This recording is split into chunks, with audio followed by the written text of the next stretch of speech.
Please join me in our gathering song.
Good morning. Good morning. Welcome to Chalice Unitarian Universalist Congregation. We are a community of diverse beliefs and experiences, nurturing the liberal religious spirit and united by our desire to grow in love and service. Whoever you are, whomever you love, whatever your life's journey, you are welcome here. I know this. We've done this how many times? Whether you gather with us every Sunday, once or twice a year, or you're with us this morning for the first time, we are glad you're here. I'm David Peale, and I'm your worship leader today. Reverend Sharon is on study leave and will be back with us in a couple of weeks, so you're stuck with me today. Our worship musician this morning is John Schultz, ever reliable, dependable. Our song leader is Callie Leaf. Where'd she go? There she is, right there. Our tech team is Sarah Komnick and Dean Goodette. Our greeters are Sharon Anderson outside at the table this morning. Welcome to our lay-led Sunday worship service. Welcome to those of you here in the chapel, and welcome to those of you watching live on Zoom. This morning's service is lay-led in our great Unitarian Universalist tradition of congregational lay leadership. So prepare yourselves for something a wee bit different. For those of us here in the chapel, you will notice that we have the windows open. This is to ensure the good air circulation in the room, helps you stay awake, and maybe keeps the air fresher and cleaner. There are 4 air purifiers around the room. But if that's not enough for you, please feel free to leave the chapel if you're uncomfortable for any reason. You will be able to hear what's happening inside while you're outside because we have speakers out there in the courtyard. We're always delighted to see newcomers joining us in worship. If you are a newcomer, you might be interested in the groups and activities we offer. We have just a few. A good way to get this information, though, is through our email newsletter and e-news calendar. Online newcomers, you will receive an email invitation to join our email list after the service. In-person newcomers, if you haven't already given us your email address at some point or when you signed in this morning, please share it before you leave. And our equally email is the best way to get the information about all these groups and activities we have to offer here at Chalice. Yeah, now let's take a breath together.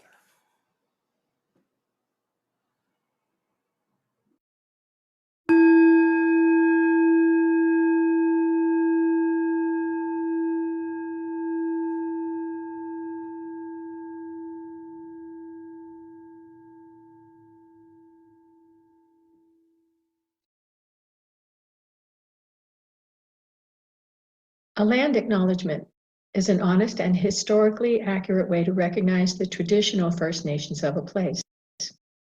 It commemorates Indigenous peoples' principal kinship to the land and the fact that they have not been and cannot be erased from their collective First Mother, the land.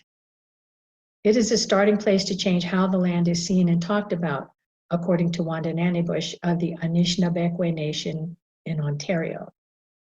For non-Indigenous communities, a land acknowledgement is a powerful way of showing respect and honor for the Indigenous people of the land on which we work and live. It is a way of resisting the erasure of Indigenous histories and working towards honoring and inviting the truth.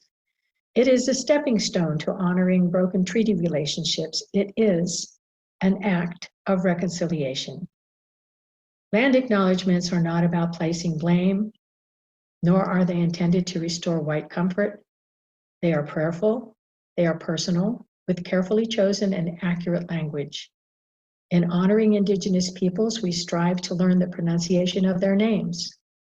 Land acknowledgements recognize how systemic and institutional systems of power have oppressed Indigenous people, and how that oppression has historically influenced the way non-Indigenous peoples perceive and interact with them, in the past as well as in the present. And so, I offer this land acknowledgement. I acknowledge that I live, work, and raise my family on stolen land, the ancestral homeland of the Piamkouicham and the Kumeyaay nations, a people who have been living, working, and raising families on this land of their ancestors for countless generations. People who have an enduring connection to this land that can never be erased. People for whom their deep relationship with this land of their ancestors is inseparable from who they are. People who consider this land and everything around them to be part of their enduring family.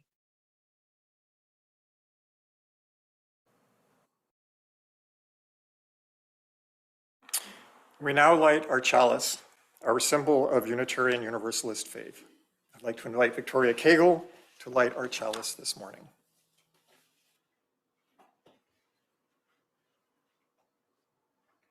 Our chalice lighting words come from the Reverend Cynthia Landrum.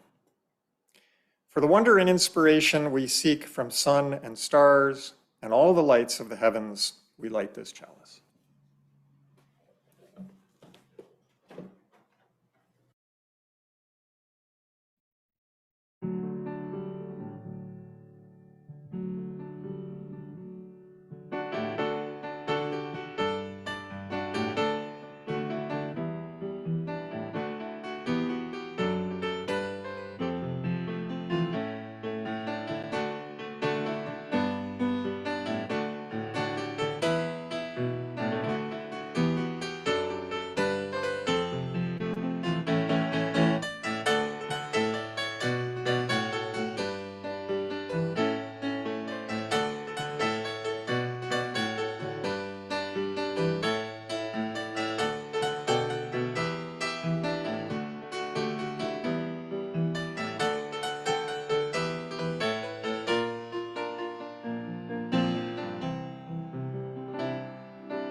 The words to our call to worship this morning. Amid the consuming rush of daily tasks, let us not lose sight of our place in the day. Amid the conflicts that drop on us like hail from a summer thunderstorm, let us not lose sight of the coming end of that season. Amid the ripening of our bodies and the inevitable transformation brought on by age, let us not lose sight that we have bodies with which to experience this world. Take a moment to look beyond our day, our conflicts, and our bodies. Look beyond our world into the greater universe and imbibe the wonder that we have a place in it and that we exist at all. Please rise in body or spirit to join us in singing. Good morning.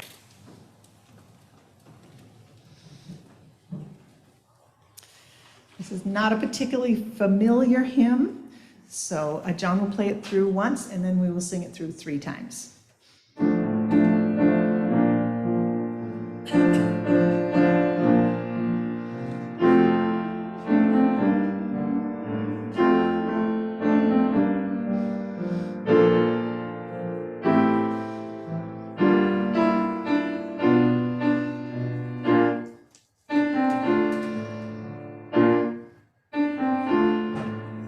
Cherish this hour, cherish this hour, then let it go, then let it go.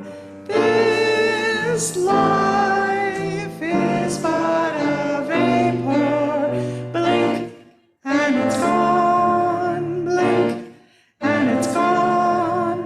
Cherish this hour, cherish this hour, then let it go, then let it go. This life is but a vapor, blink and it's gone, blink and it's gone. One more time. Cherish this hour, cherish this hour, then let it go, then let it go. This life is but a vapor, blink and it's gone, blink and it's gone. Please be seated.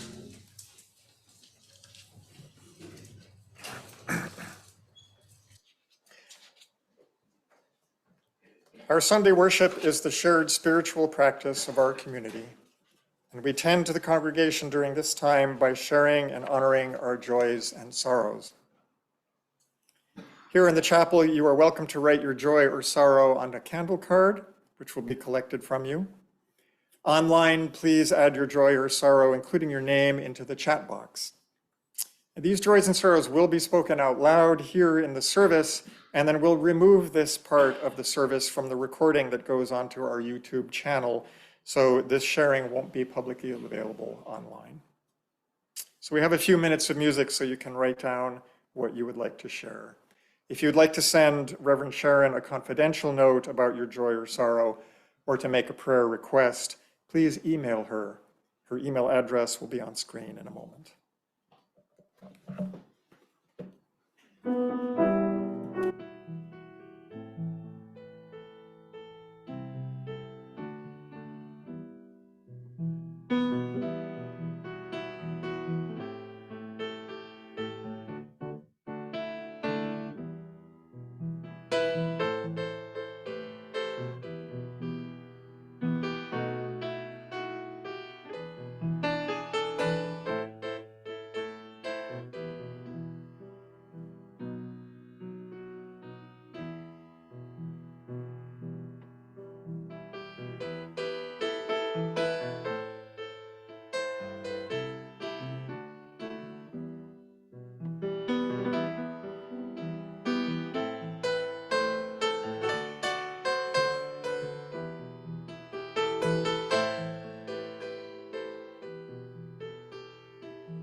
share, and for this we live. We light a final pillar candle for all of these joys that go unshared or unspoken this morning. These too are held in the love and support of this community.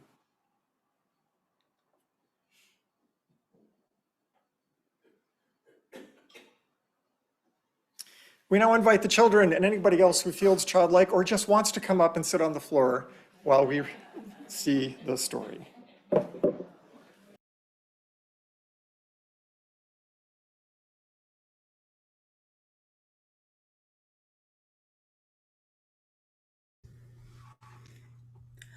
Our story is called You Are Stardust, written by Ellen Kelsey and illustrated by Soyeon Kim.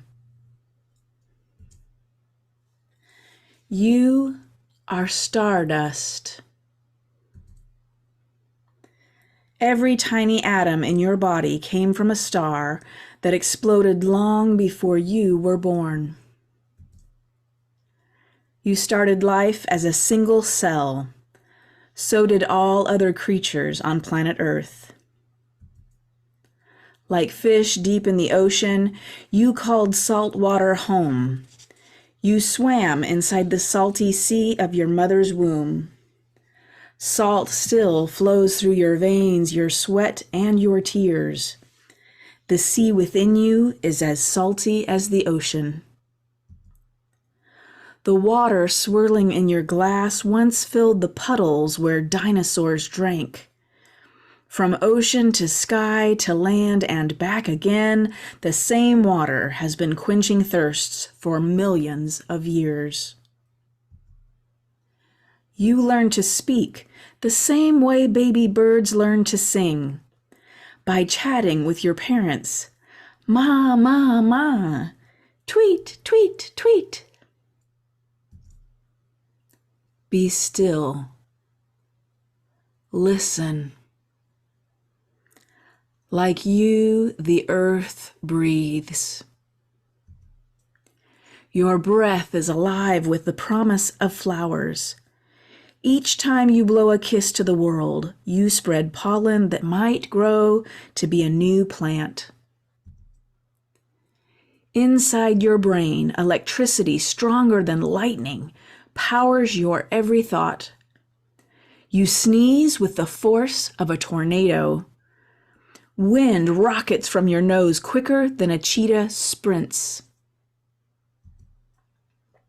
You grow at night when your bones are resting, just like the sheep you count to help you sleep.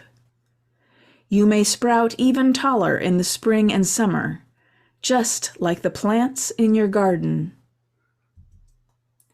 Your hair falls like autumn leaves. You tend to shed the most hair in early autumn and save your thickest growth for the heart of winter.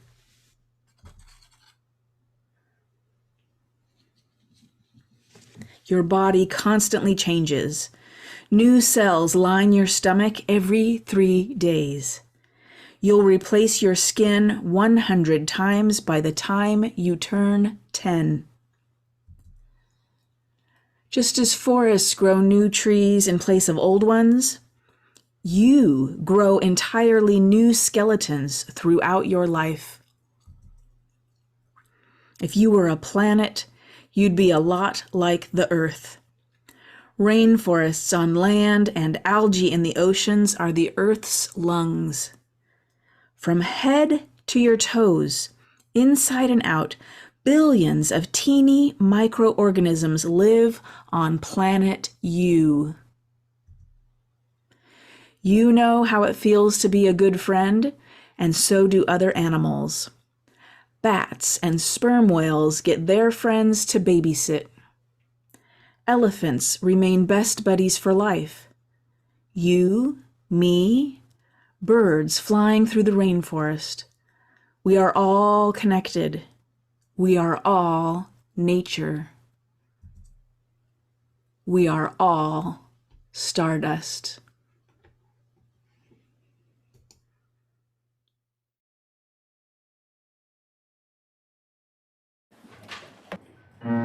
As the children leave for classes, we join in singing. Walk on your path with a song so sweet that everywhere you go there is love all around. Walk on your path with a song so sweet that everywhere you go there is love all around.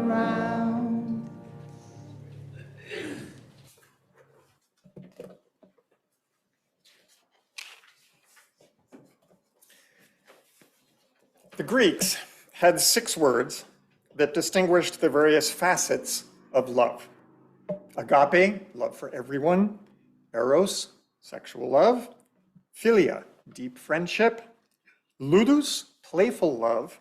Pragma, long-standing. And philautia, self-love. I think there should be some words like those that capture the variety surrounding what we call wonder. There are lots of things we call wonderful. Wonder is a feeling, such as awe or astonishment, when we experience something usually new that's extraordinary or mysterious to us.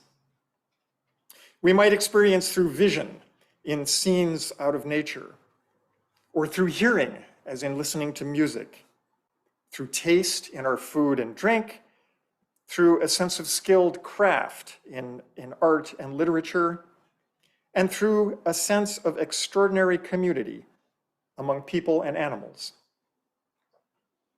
Picture a great whale lifting her newborn calf up alongside a tourist dinghy to show the humans floating in that boat whom she knows somehow can appreciate her new baby.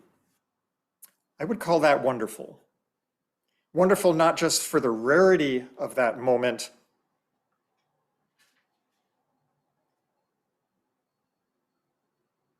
yeah, it's here somewhere.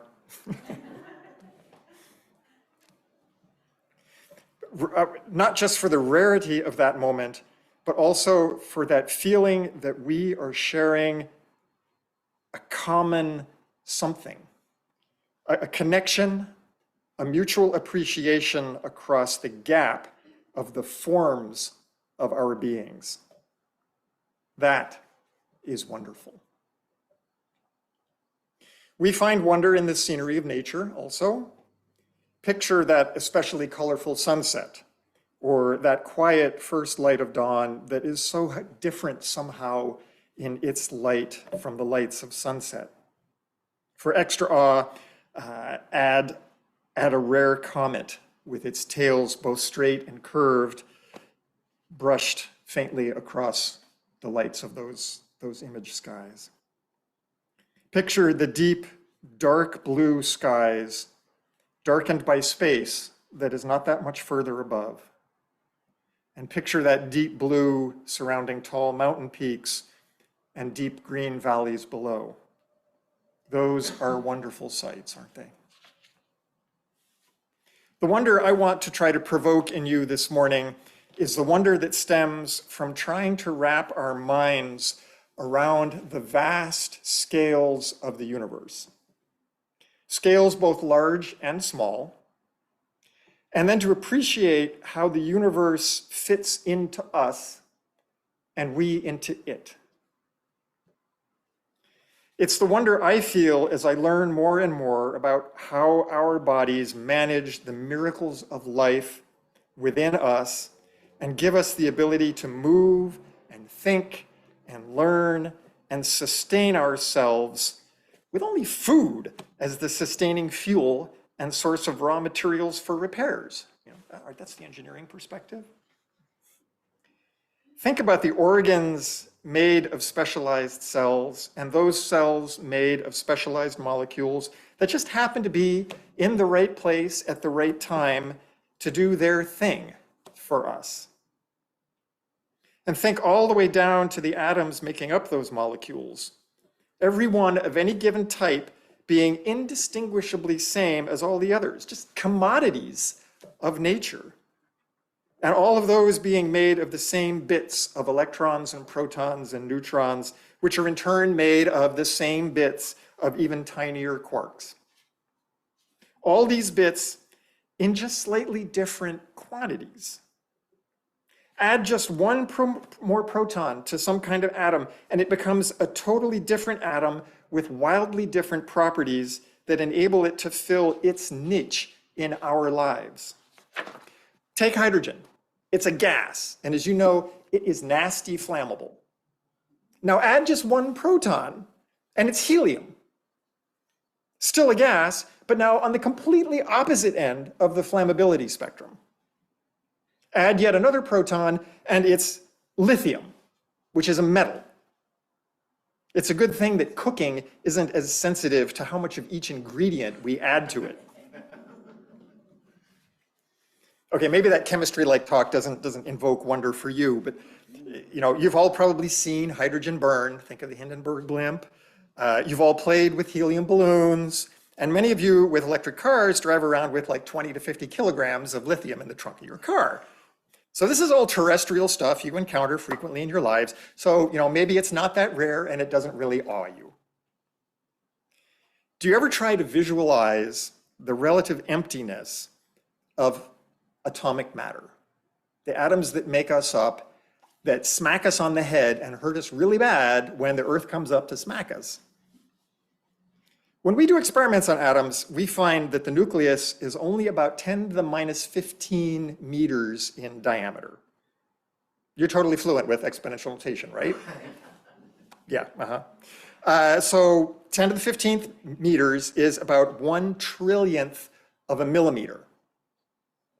Millimeter's not so bad. You can picture that. We look at that on the ruler. It's the smallest marking on the metric ruler we carry around. A trillionth, it's a little hard to imagine that, okay? So how about if we visualize an analogy? If we use the sun to represent the nucleus, how far out in the solar system do you think we have to go to represent the diameter of a simple atom? How far out in the solar system? That's a clue, right? Okay, the sun is the nucleus and the solar system is the atom. And how far out? 10 times the orbit of Jupiter. 10 times the orbit. That's way out past Pluto. And does that begin to give you an idea of what a small fraction of the space inside an atom that nucleus takes up? And the rest, empty. Sort of. There's a wisp of an electron in there, but we can talk about that. My brother came home from school one day when I was a kid and said that the universe was infinitely big and it had no center and no end. I'm a kid. I just barely know what the idea of infinite is. And I recall falling asleep trying to visualize what it meant for the universe to be infinitely big. I tried to picture what I would see if I set out deeper and deeper into space. And I tried to picture the vast empty regions in between stars. I tried to picture sweeping past a star after another star after another star, only to see more keep coming because it's infinite. I never came to any conclusions about what the end of the universe might look like, but it's an awesome way to fall asleep. I wasn't alone in wondering what that journey might look like. Over the years, there have been a lot of really nicely made videos illustrating what such a mind's eye journey through the universe might show us. And the one I saw as a kid was called Powers of 10. Maybe you guys, some of you have seen that too, but Google made an updated version of this that I want to share with you now. It goes by pretty fast. You'll travel 10 billion light years out into the universe and back in less than 3 minutes. It's going by pretty quick. And then in this video, the field of view grows 10 times larger every couple of seconds. So this is like that story about the little girl who fools the emperor by saying, give me just 1 grain of rice today and 2 tomorrow and 4 the next day. And she does that for a month. And the emperor's given her kingdom in rice. And that's, he didn't get it. So this is like that game, except we're going up by a factor of 10 every couple of seconds. And we're going to do that 25 times. Okay? Roll that video.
Okay, now the fun part. In the spirit of the play with topic that we're going through this summer, we're going to play a round of team trivia, Wonder Team Trivia. So choose little groups amongst yourselves, and Julia's going to hand out an answer sheet and some pens so you can mark your guesses to these questions. And I'm going to run 7 wonder questions by you, and we'll see how you all do. So form up a little group there so you can work in teams, or if you want to work by yourself. I want to be on Tom's team. And those of you online, you can play too. You just need a pencil and paper, and you're going to jot down A, B, C, or D, or whatever it is, to the answer of these questions, and we'll include you too in the scoring at the end.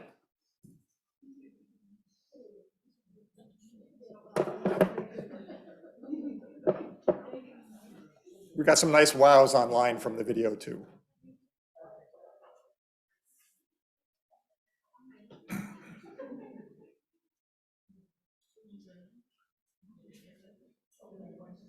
Okay, you don't have to read the questions yet. That's okay. I'm going to read through them and work on them. This isn't like a self-test exam.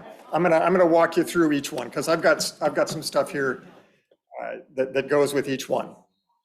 So for question 1, since we were just talking about, wait, everybody got a page and something? Sorry, we'll give you can't start the test until everybody has the materials.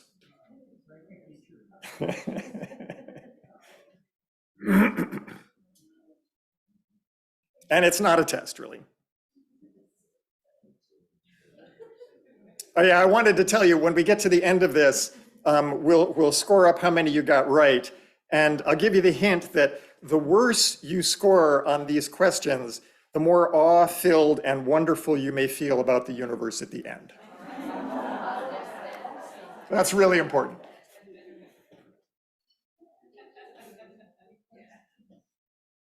So the first question is called, how many stars?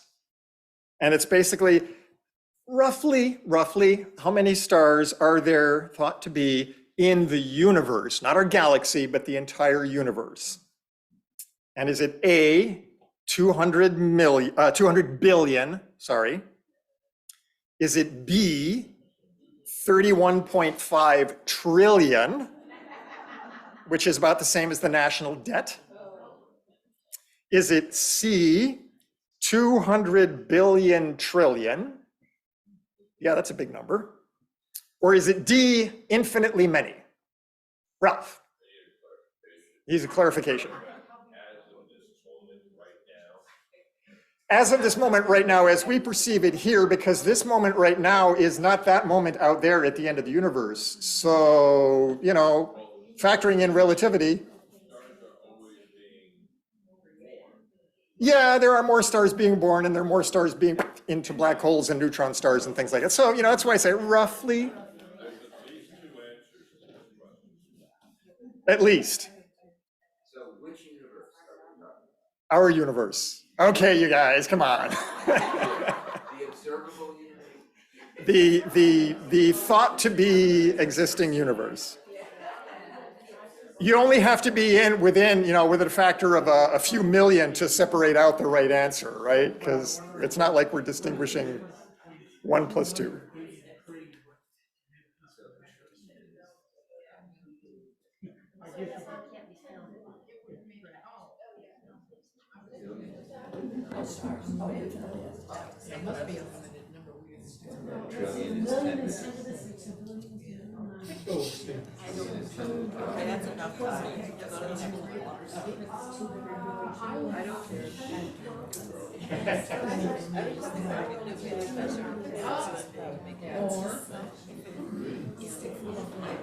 Okay, make your best guess if you haven't figured it out yet. And we'll go on to a spoonful of water stars. Now this one reads like an SAT question. I'm sorry, I didn't know how to phrase it otherwise. Compare the number of stars in the universe that you just figured out to the number of water molecules in about 4 teaspoons of water. For those of you in the know, that'd be about 18 grams of water. It's 3.6 teaspoons, but okay, we'll get close enough. How many molecules of water in about 4 teaspoons compared to the number of stars in the universe?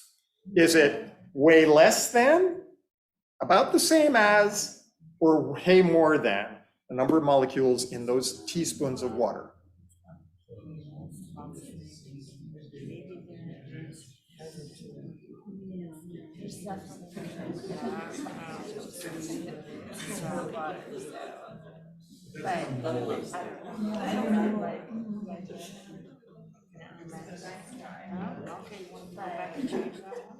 Okay, only 3 choices, can't take too long.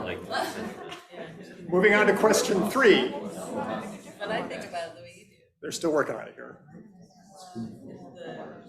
The universe is infinite.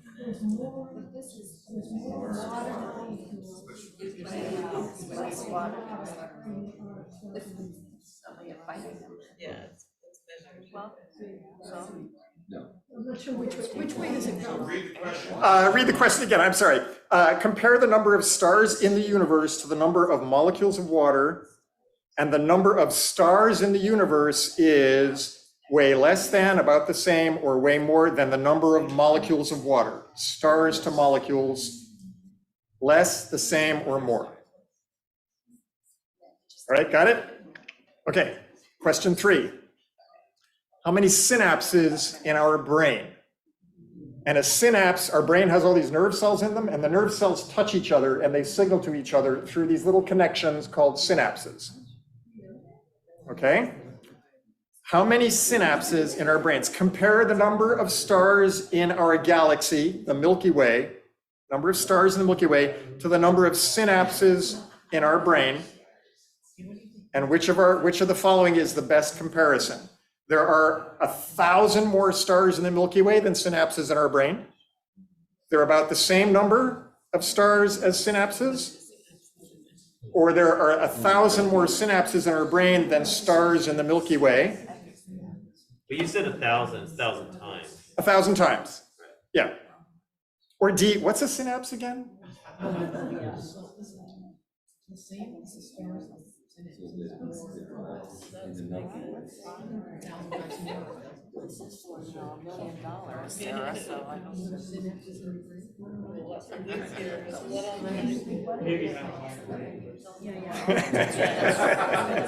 Even your brain, yes.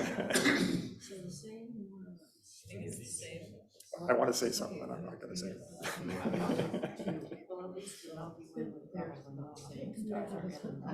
Okay, question 4.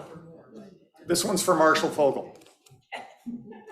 If the nucleus were the diameter of a golf ball, 4.27 centimeters, give or take 100 microns, how big would the diameter of the hydrogen atom be? All right, we just did the sun to the solar system. And now we're going to do the golf ball to what? Is it A, the size of a basketball? B, the length of the shore of La Jolla, the south shore of La Jolla Cove? That's about 550 meters. C, the length of the San Diego airport runway, 2.5 kilometers. Or D, the width of the Pacific Ocean, 8,700 kilometers, about 5,500 miles. So that's a basketball, La Jolla Shore Cove, South Shore, San Diego runway, Pacific Ocean.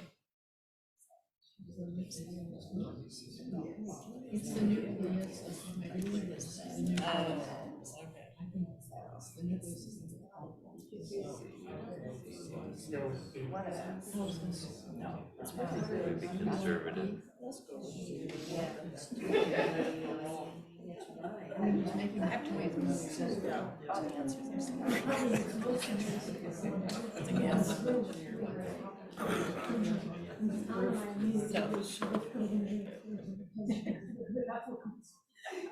Okay, and when we're done with service, don't tell Marshall when he comes in for second service.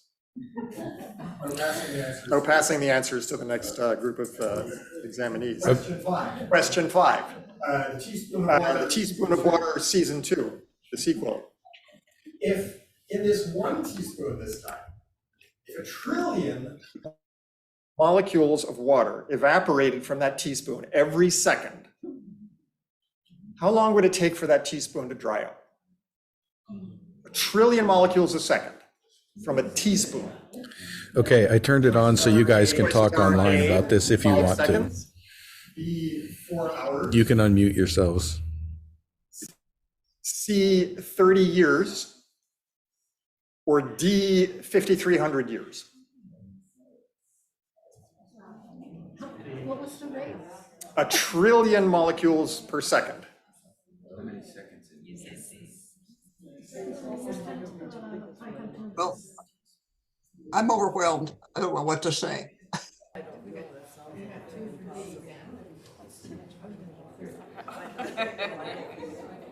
Thank you, Dean. Thank you, Dean, but it's overwhelming. I'm with you, Gracie. Empty. I'm just sitting back in wonderment here. Okay, 10 more seconds.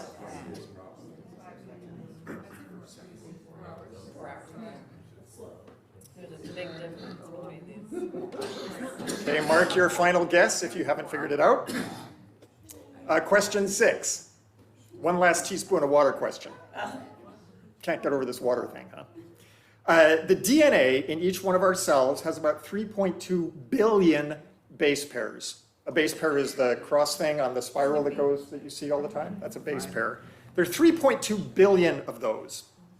And they code about 20,000 genes that control what protein to make or what to turn on and what to turn off in making proteins and all those other good things that go on in there. And if you stretched that DNA molecule out, it's one molecule. It's one super big, long molecule. You can stretch it out. It's interesting when you extract it from a cell. It's kind of gelatinous. And it would be about 2 meters in length. That's one, all right? That's two. 2 meters long, one big molecule. And it coils up and fits in the nucleus of your cell. Wrap your head around that one. All right, now if you had a teaspoon of water and you took every molecule of water in that teaspoon and stacked it end to end, how long would that thing be? Okay, choice A, also about 2 meters. Choice B, long enough to go around the world about once. Choice C, just long enough to reach to the moon and back. Choice D, 10 times the diameter of the solar system.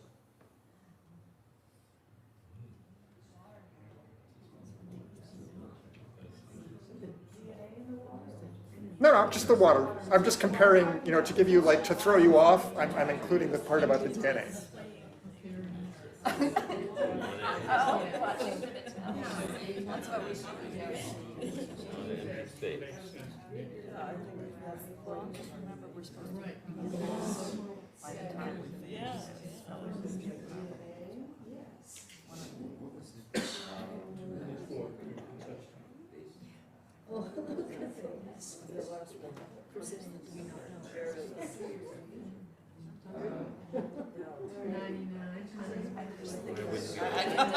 I didn't come with that piece of knowledge this morning.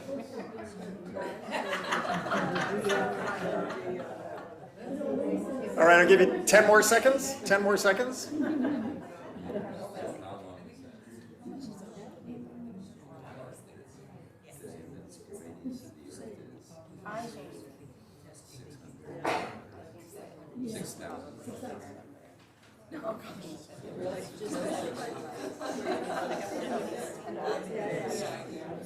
Okay, question 7. Last one. This is the how much we don't know question. Ordinary matter, the stuff that smacks us on the head and makes up everything that we live in, is now thought to make up what fraction of the entire universe?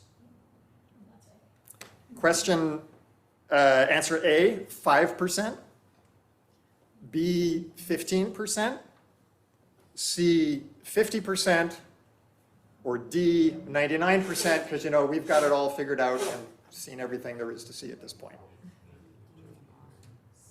What fraction of the matter that is us makes up the entire, all the stars, planets, neutrinos, you name it, how much of that makes up the entire, what fraction of that is that of the entire universe? 5, 15, 50, or 99%?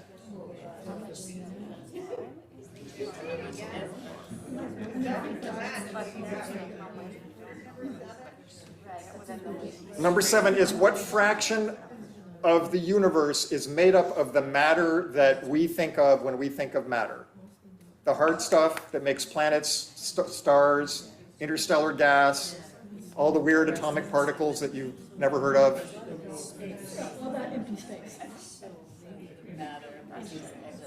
5, 15, 50, or 99?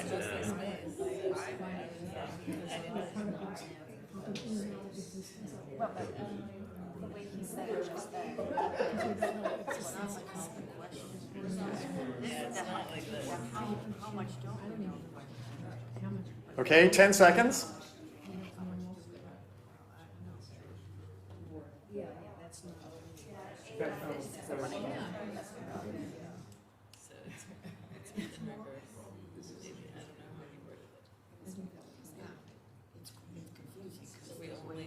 Okay, pens down. Now we get to score ourselves and see how wonderful we are. Brain cells are working. Brain cells are working, or not, or overworking, as the case might turn out to be. Question 1. For those of you online, roughly how many stars are thought to be in the universe? It was answer C, 200 billion trillion. Okay, you guys online, you're keeping score yourself too. I'm going to see how you guys did too. Question 2, the spoonful of water stars.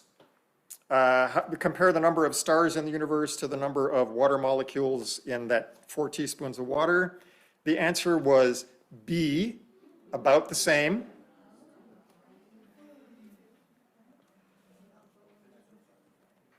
Question 3, how many synapses in our brains?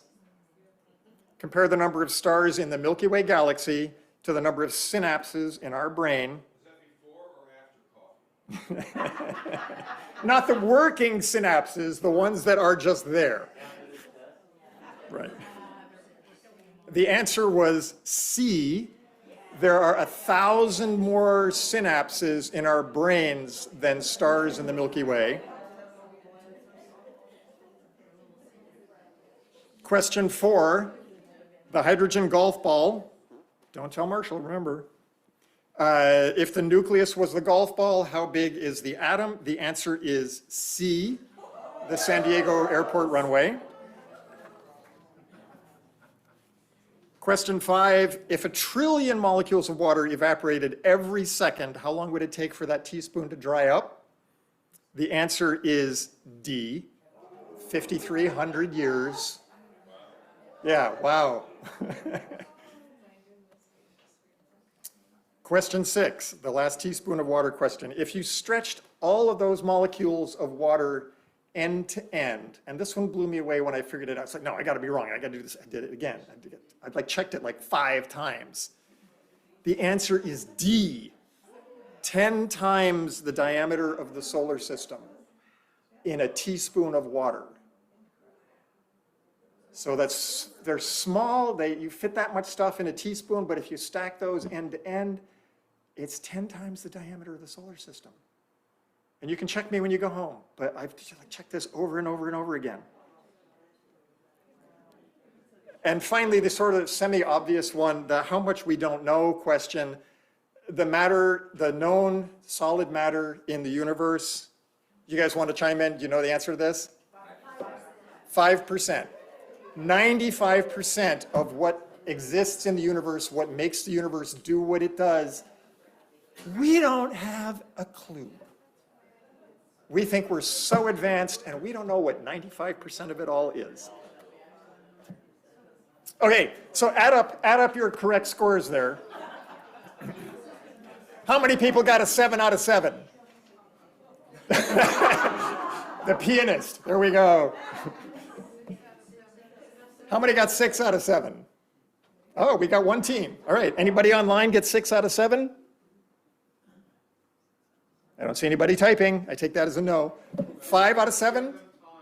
Give them time. Yeah, all right, I'll give them a credit if they chime in before we're done. 5 out of 7, any fives? Fours? Couple got a fives. Oh, there we go. Couple people 5. Who we got Ron and Donna and, oh yeah, Ron, yeah, that makes sense. Debbie Street Idell got 5. Mariana Basilis got a 5. All right. Yeah, no fair using Google, guys. How many 4s? Any 4s?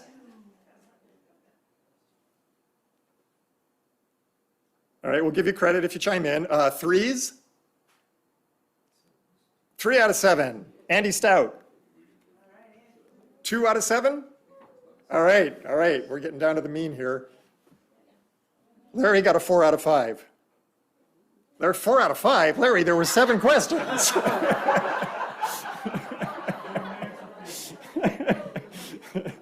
Did we do 2? Yeah, we got 2, yeah, and 1. 1 out of 1, there we go, all right. Anybody score a perfect 0? He had trouble typing, he says, 4 out of 7. Typo. Any 0s? Any totally wonderful, odd people here this morning? All right, thank you for playing Wonder Trivia. Please rise, embody your spirit, and join us in singing number 14.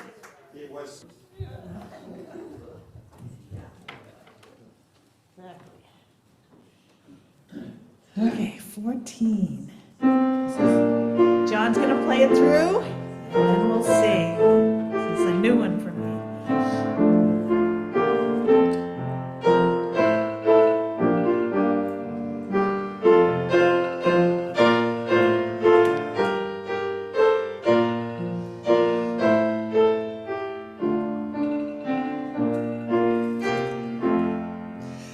The sun at high noon, the stars in darkness face, the light of the moon on each upturned face, the high clouds, the rain clouds, the larks on high, we gaze up in wonder above to the sky. The green grassy blade, the grasshopper's sound, the creatures of shade that live in the ground, the dark soil, the moist soil where plants come to birth. We look down at wonder below in the earth. The glad joys that feel, the tears in our eyes, the longings we feel, those lights of surprise. Our night dreams, our daydreams, our thoughts ranging wide. We live with a whole world of wonder inside. Please be seated. The Sunday offering is an expression of the generosity that makes our congregational life possible. As Buddhist teacher Christina Feldman writes, generosity lies at the heart of spiritual practice. Extending generosity to ourselves and others gladdens the heart. It is a direct way of healing division and brings joy. Please text your donation to Chalice. If you haven't texted a donation before, know that once you text that amount, you'll get a reply with a link to follow to enter your credit card information. If you've already entered this information previously when you've donated, you won't need to enter that again. If your Sunday donation is meant to be part of your pledge payment, please be sure to indicate pledge after that dollar amount. The phone number for text donations will be on the screen in a moment, and if you prefer to use that old hard copy stuff, you can do that with envelopes in the donation box to the left of the double doors by the exit, and you can leave those at the end of service. Please give generously.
Please join in dedicating our offering with words of affirmation on screen.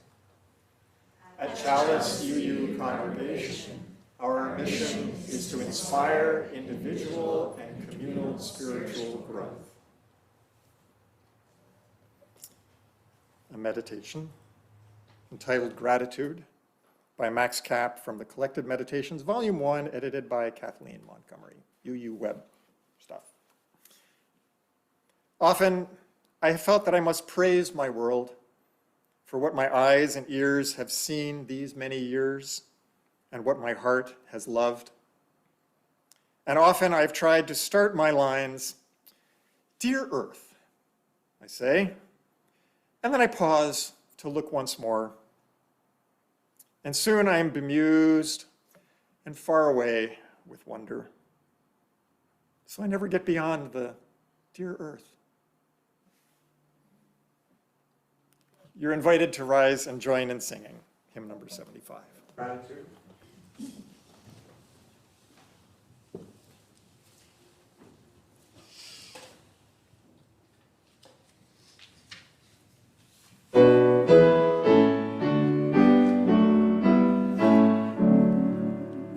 We celebrate the web of life, its magnitude we sing. For we can see divinity in every living thing.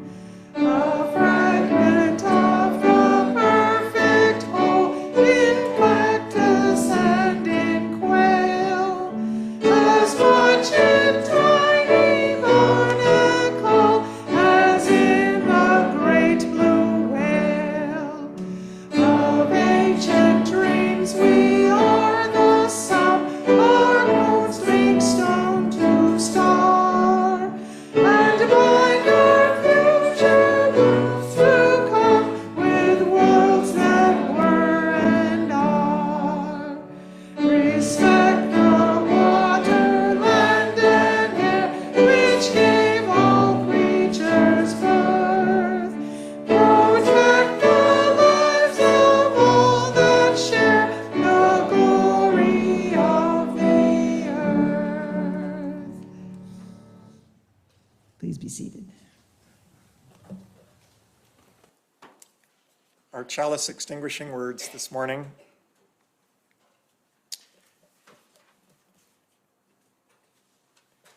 We are all made of the same stuff. We are all sentient, alive, loving, and lovable stardust. Our closing today is actually a poem that will be read by the author Katie Mack, and it's in the form of a video that I want you to see. After the video, you're invited to close our time together by singing The Well, and after The Well, please have a seat again for a couple of brief announcements. This poem is entitled Disorientation.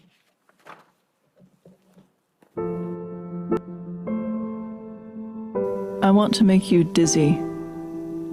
I want to make you look up into the sky and comprehend, maybe for the first time, the darkness that lies beyond the evanescent wisp of the atmosphere, the endless depths of the cosmos, a desolation by degrees. I want the earth to turn beneath you and knock your balance off, carry you eastward at 1,000 miles an hour into the light and the dark and the light again. I want you to watch the earth rising you up to meet the rays of the morning sun. I want the sky to stop you dead in your tracks on your walk home tonight, because you happened to glance up and among all the shining pinpricks, you recognized one as the light of an alien world. I want you to taste the iron in your blood and see its likeness in the rust-red sands on the long, dry dunes of Mars, born of the same nebular dust that coalesced random flotsam of stellar debris into rocks, oceans, your own beating heart. I want to reach into your consciousness and cast it outward, beyond the light of other suns, to expand it like the universe, not encroaching on some envelope of emptiness, but growing larger, unfolding inside itself. I want you to see your world from 4 billion miles away. A tiny glint of blue in the sharp white light of an ordinary star in the darkness. I want you to try to make out the boundaries of your nation from that vantage point, and fail. I want you to feel it in your bones, in your breath, when two black holes colliding a billion light years away sends a tremor through space-time that makes every cell in your body stretch and strain. I want to make you nurse nostalgia for the stars long dead, the ones that fused your carbon nuclei, and the ones whose last thermonuclear death throes outshined the entire galaxy to send a single photon into your eye. I want you to live forward, but see backward, farther and deeper into the past. Because in a relativistic universe, you don't have any other choice. I want the stale, billion-year-old starlight of a distant galaxy to be your reward. I want to utterly disorient you and let you navigate back by the stars. I want you to lose yourself and find it again, not just here, but everywhere, in everything. I want you to believe that the universe is a vast, random, uncaring place in which our species, our world, has absolutely no significance. And I want you to believe that the only response is to make our own beauty and meaning, and to share it while we can. I want to make you wonder what is out there, what dreams may come in waves of radiation across the breadth of an endless expanse, what we may know given time, and what splendors might never, ever reach us. I want to make it mean something to you, that you are in the cosmos, that you are of the cosmos, that you are born from stardust and to stardust you will return, that you are a way for the universe to be in awe of itself.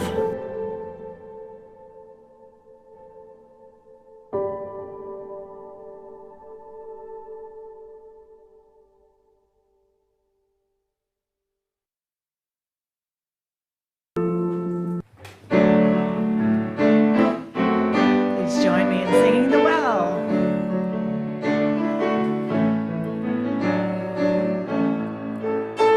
We drink from the well together, cool, cool water that quenches my thirst, a thirst for justice, a thirst for joy, a thirst for a love that we're all a part of.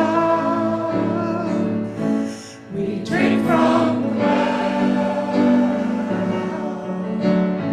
We drink from the well together. Hand in hand we are standing as one, standing for justice, standing for joy, standing for a love that we're all a part of. We drink from the well. Open the doors to the world outside, spirits renewed from within. Look for the dream in each other's eyes, the spark where a new world begins. Yes, we drink from the well together.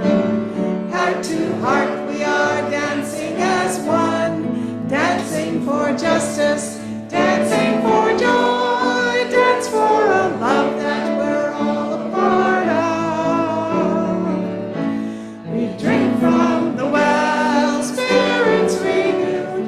We drink from the well, stand hand in hand. We drink from the well, dancing for joy.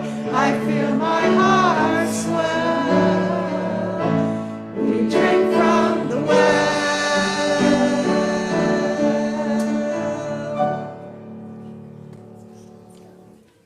Quick couple of announcements.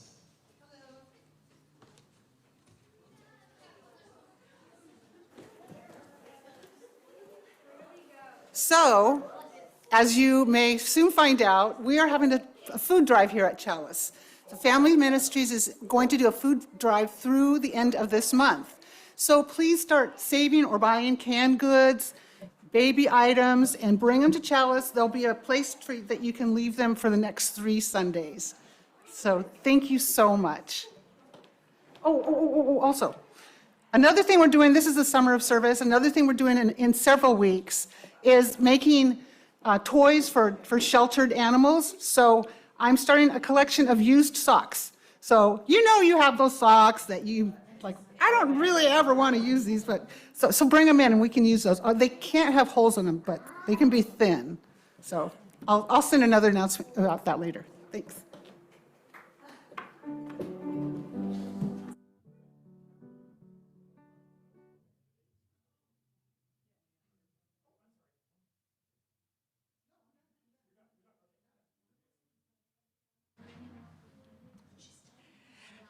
Yes, just a heads up for everyone.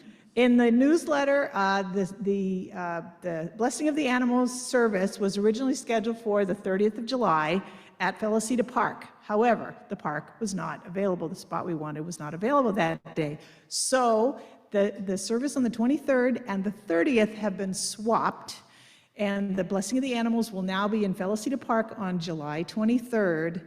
And the ask the minister anything, which I think was the topic of the service. Right, and it'll be on the 23rd, it'll be one service at 10 a.m. at Felicita Park. So check your calendars, make that change, and the 30th will be back here at Chalice at the regular times. Thank you.